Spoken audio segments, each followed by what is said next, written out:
Okay. I guess we've known Kathy about 15 years, and as soon as we got here, she made us feel very welcome, as Ashley did, everyone made us feel very welcome. And we had a lot in common because we both like reading. I know she likes fishing underwater, strange thing to do. But and so I never got into that. And she liked the theatre, and we loved the theatre. So we went to the theatre a few times with her, which was nice. And I guess we had a lot of dinners together and lunches together. This was all in the beginning, and as you know, it sort of faded out towards the end, which was a pity, but that's what happens in life, and she will be missed. There's no question. We will miss her. That's it, Jen. Thank you.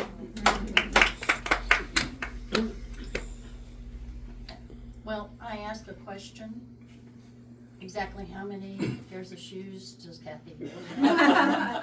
Because she would come into the TI Club for Mystery Book Club, and she could hardly wait to see Jim and show because she had a new pair of really cool shoes on, a different pair every time. Big heels, I bet. Big Oh, yes. high heels, big high heels. Those are her kicks. Make her color, yeah. So, I've always made a comment about her kicks when she came in, and she made a point to show something new every time she came. And they were always special, and very special lady, and who we missed. Thank you. Okay. I'm Gail Hamilton, and I met Kathy through the TI Club. And how I met her first was through TI Tackers, which is a women's sailing group. We both had joined, and we were learning how to sail. But the first time I met her, we were inside, at like a little meeting thing. And what attracted me to her, especially to talk to her, was that she always wore all this gold jewelry. And she had a lot of gold jewelry because she loved jewelry. So I asked her about her jewelry. And so she told me all about her jewelry and how she loved it, and she always had these custom pieces made and everything. So I was particularly attracted to one piece that was a mermaid. So we started talking about that, and I said, well, are you part of water aerobics? And she said, not yet, but I want to join, because I was already doing water aerobics. So we had those two things in common before we even started our friendship. And then it turns out we both love to read. So we both belong to 9 book clubs, 9, count them. And she led one. She led bestsellers and thrillers, it was called at the time. And I helped her with that one, getting it off the ground and everything.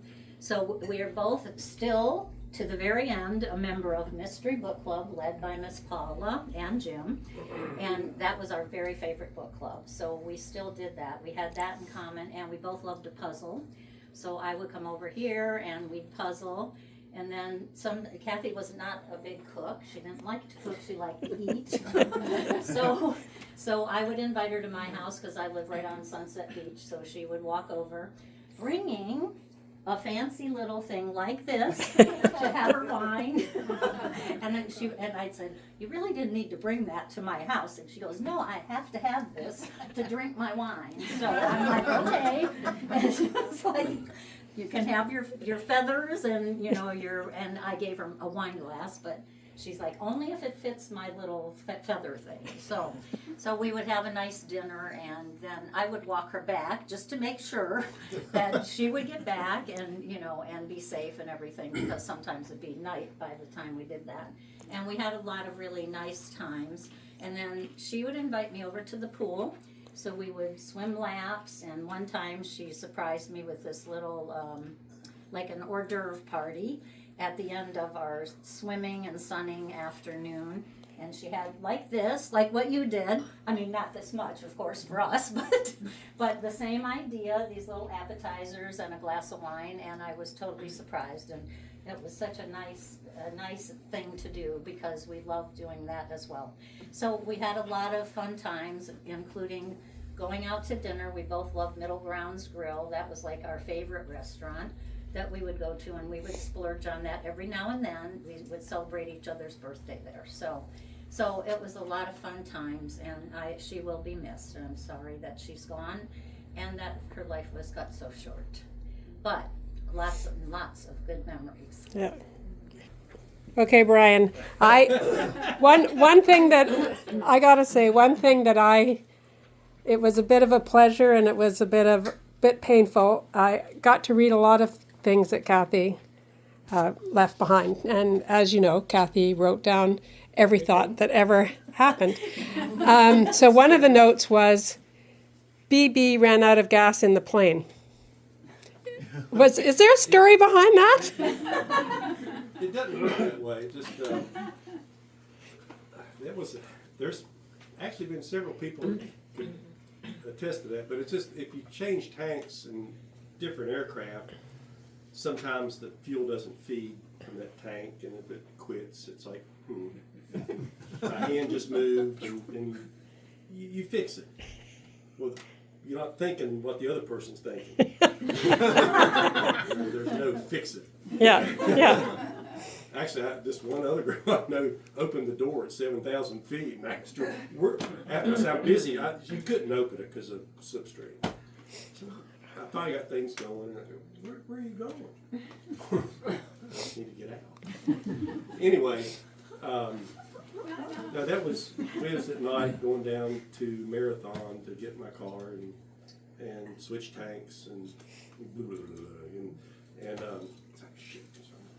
And then it's dark in the plane, but here's these two big eyes. So I got this, and then, are we okay? It's like, hey, my ass is in here too, you know, Yeah. kind of thing. So anyway, that was what that was about. But something sticks in my mind. I flew down and picked her up, and we flew up to Hilton Head for New Year's, and we were at a restaurant and went to the bar later. There's several couples, and there's Kathy and I and two other couples. We started talking to this lady that just seemed a little out, and she lived there, and she was a loner. She was a widower, and we were thinking about the joviality of being there for New Year's, and I'm broke, I'm busted, you know, and I'm living alone, and I can't feed my cat, and we kept hearing all that, but she invited us over to her house. I was like, okay, let's go. So we just anyway, went over there, and then on the way over, it's like, my cat's starving, I can't buy toilet paper, and all this. It's like, wow, you know, we get to the house, and we're drinking ice water and talking to each other. It's like, but I remember Kathy came out of the bathroom, and she goes, man, she wasn't lying about the toilet paper. if I could just gotten one more fold on it. The best line I think I've ever heard from. And she's always honest with what she thought. And if she didn't like something, she'd tell you. And it may not have been time to tell you, but it's like, you're already here, you know. And we call that spicy.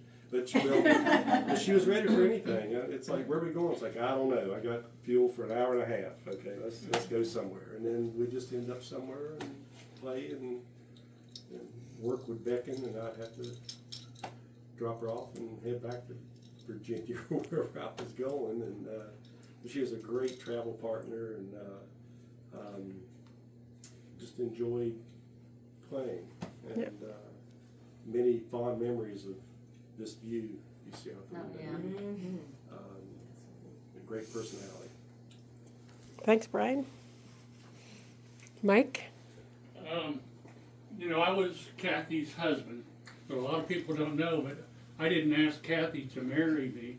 She asked me to marry her. I've been divorced about a couple of years, and I met Kathy at a couple of nightclubs, and we were dancing. She loved to dance, and we spent a lot of time dancing. And I don't even know what year we married, 1989 or something like that. Went into a nightclub to meet Kathy, and she's crying. She says, I got problems.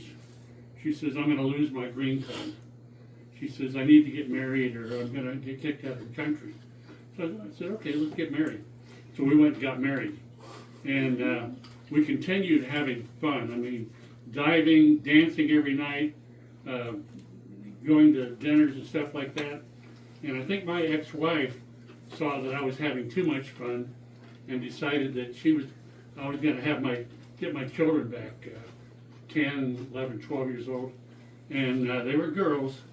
And matter of fact, we went to New York City with Ed and Beth.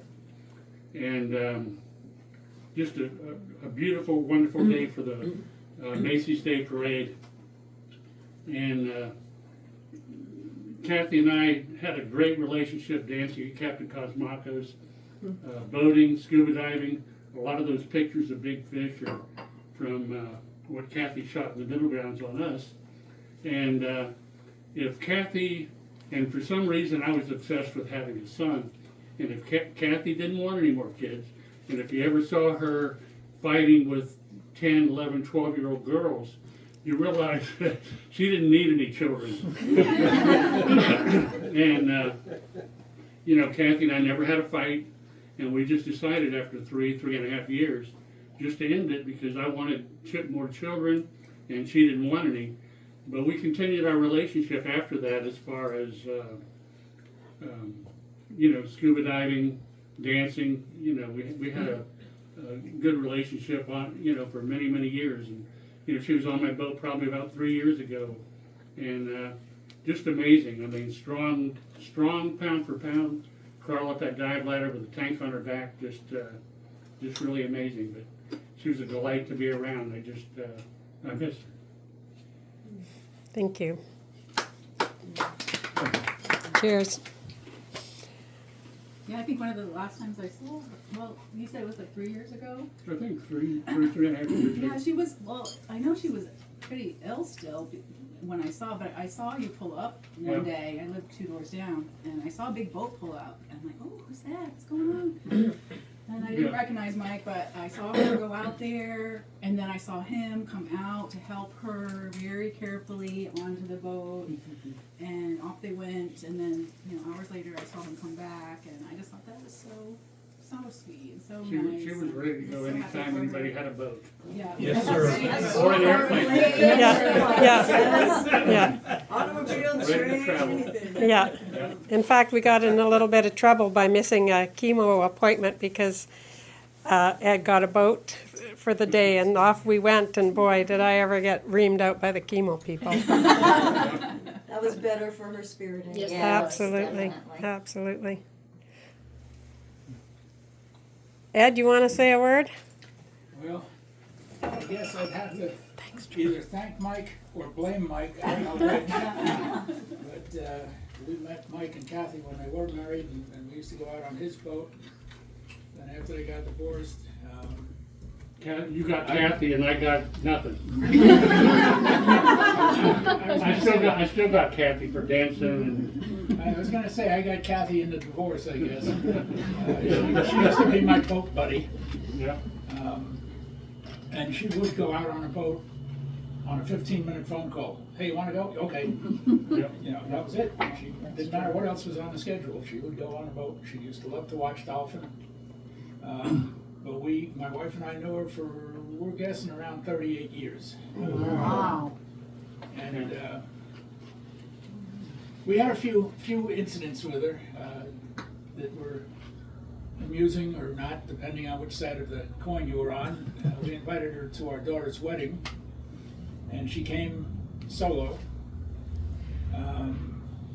Took a shine to one of my cousins who was divorced and single at the time, and decided that they wanted to sit together, so they moved place cards around on the tables in the dining room, and managed to put my son-in-law's biological father at the same table with his biological mother and her new husband. That didn't work out real well. And that same night, Kathy had a wine or two too many. And the management of this was a newspaper club downtown, and the club said, she's not driving home. So I had one of their, I don't know, assistant manager, or I don't know what his title was. He said, I'll get her a cab, don't worry about it. So he takes her downstairs, goes out of the building. He comes back up, he's white as a ghost. He's like, I said, what's wrong? He said, I lost her. I said, what do you mean you lost her? He said, I lost her. I don't know where she went. I was hailing a cab, I turned around and she's gone. I have no idea where she went. Turned out she was well prepared for that sort of an issue.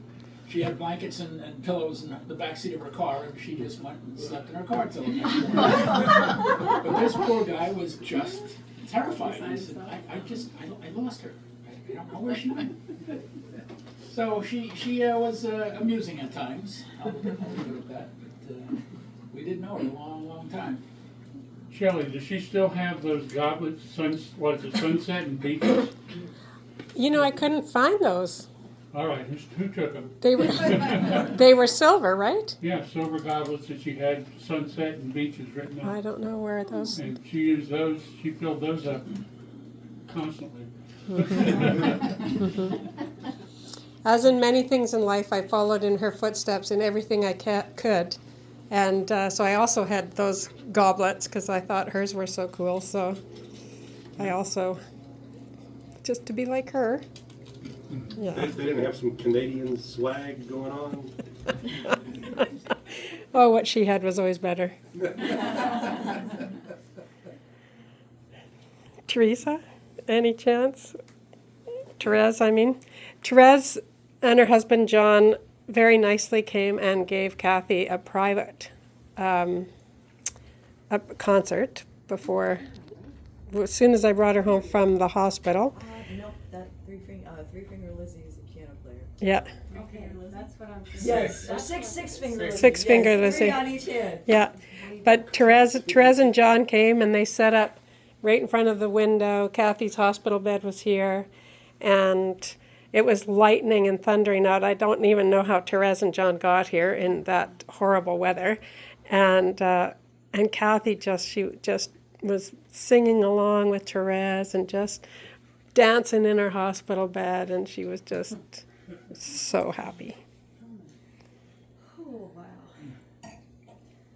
So,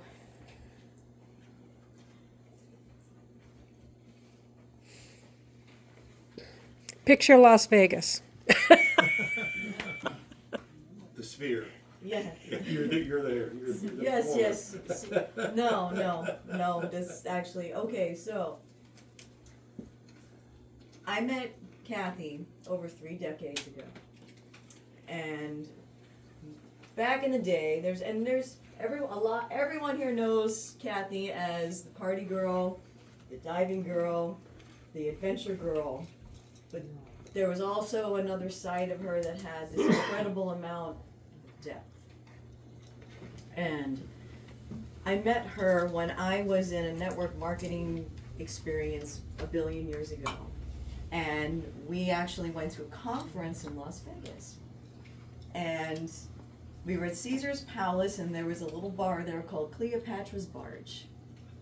And the very first time that we really connected is we both decided to get up on a table and dance. So that is very Kathy Carey right there. And I have millions of nicknames for her. I actually created like a little song poem, if you will, for her. But my main name for her was the $1 Million Mermaid.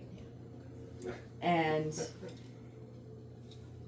in addition to all of the fun times that we had, and like if any of you guys were here for the boat parade parties throughout the ages, at the end of the night the tradition was us to lay on the floor and take a picture under the mermaid And what table. was that about? Because I found so many pictures of people crowded under the table. Yes, boat parade party tradition every year. All of the ladies, especially, would gather so she would drink us under the table. Oh, I wondered about Happened that. every year. And She could drink anybody under the table. yes, she could. Holy cow! Woo! But Kathy Kathy also was very well read, and she also had lots of questions about things, and she was very curious about life, and asking even the big questions. And she actually brought me to meet a mastermind coach many years ago, and what I don't think she even realized is that for me was a catalyst for me to do the personal development work that I now do. That was the event and the experience that kind of ignited a little flame within me that set me on a path of becoming a speaker and a teacher and a coach in that universe, in addition to the music side of things. And Kathy actually was my very first test coaching client many years ago, that she allowed me to get to practice with her. It worked. And to start,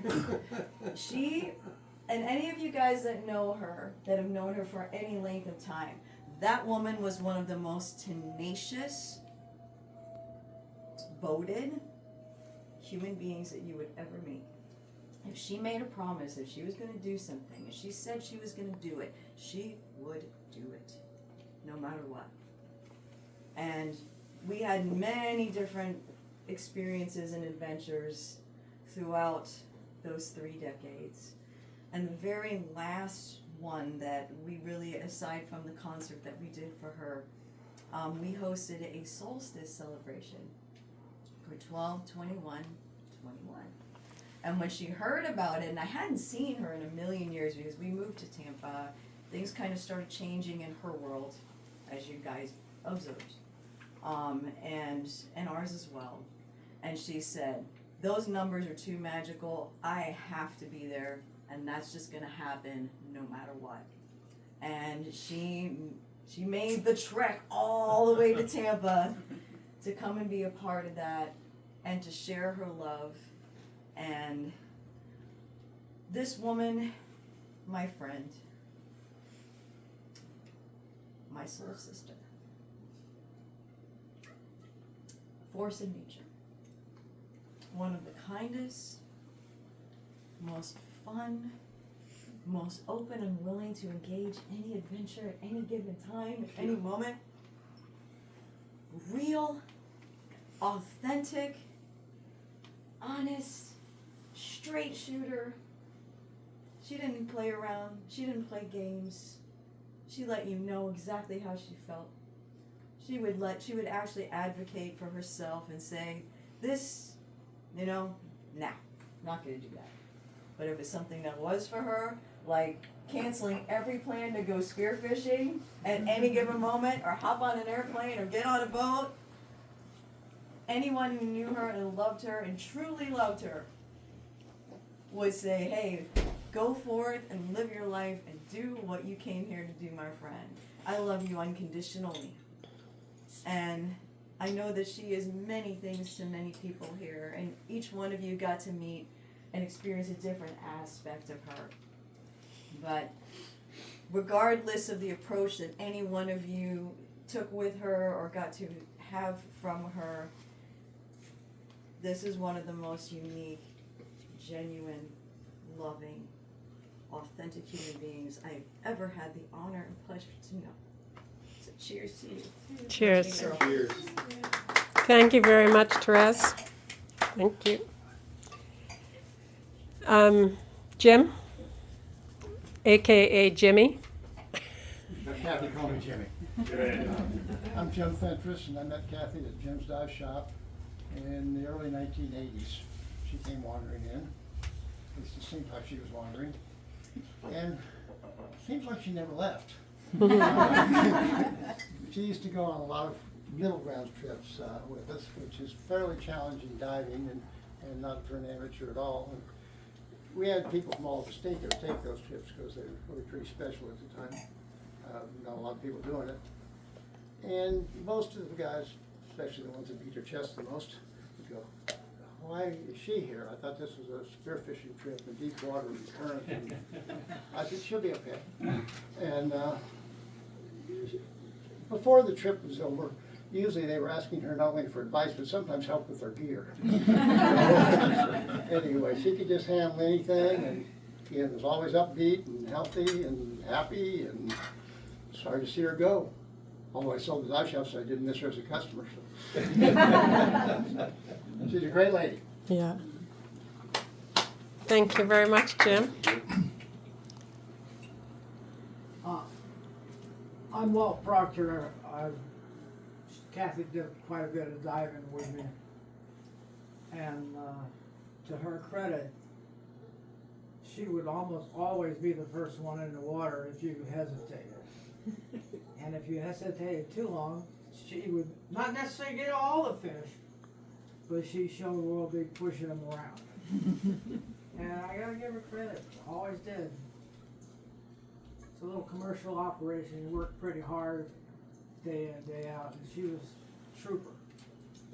And amazing. Great to be going on. Okay.